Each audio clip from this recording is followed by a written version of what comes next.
refluxo, aquela volta de leite que o bebê vai apresentar ali, ele pode começar desde o nascimento ou na sequência ali nos próximos dias de vida do bebê.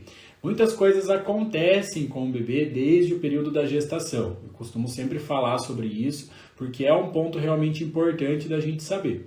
Então, o bebê ele pode sofrer alterações durante a gestação, por conta de compressões que podem existir ali no crânio dele, depende da posição que o seu bebê adotou durante toda a gestação. Tem bebê que ficou transversal, tem bebê que ficou pélvico, sentado, então isso favorece para algumas alterações, principalmente na região do crânio, na cabeça do bebê. Quando o bebê sofre algum tipo de alteração assim, ele tem uma tendência a sofrer com alguns sintomas, com algumas alterações de funcionamento. Então aqui, na base do crânio do bebê, existem nervos importantes que saem, tanto do lado direito quanto esquerdo, por um buraquinho que chama forame jugular, e por esse buraquinho passam aqui nervos importantes, e um deles é o nervo vago, um nervo que tem relação com a parte digestiva. Ele tem uma resposta de funcionamento em relação à parte digestiva, ao estômago, à parte do intestino. Então, algumas estruturas importantes que esse nervo faz comando.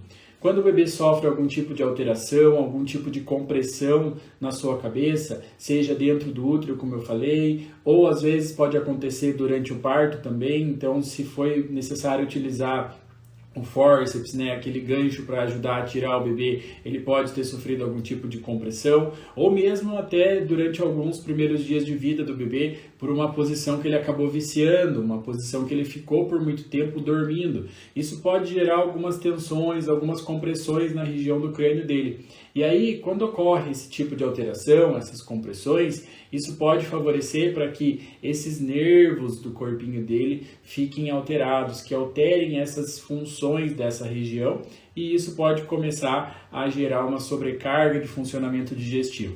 Então pensa comigo, um nervo, uma estrutura importante lá, que sai lá do crânio dele, sendo alterado por conta de alguma tensão que foi criada ou por conta de um achatamento, e isso favorecendo para que o bebê tenha uma má digestão, uma digestão ruim.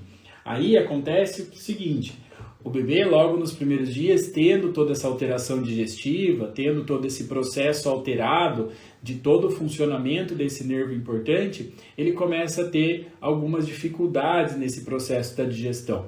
E aí o bebê começa a ter alguns vômitos. Então esses vômitos são aí relacionados ao refluxo gastroesofágico que a gente fala, quando volta esse leite ali do estômago do bebê.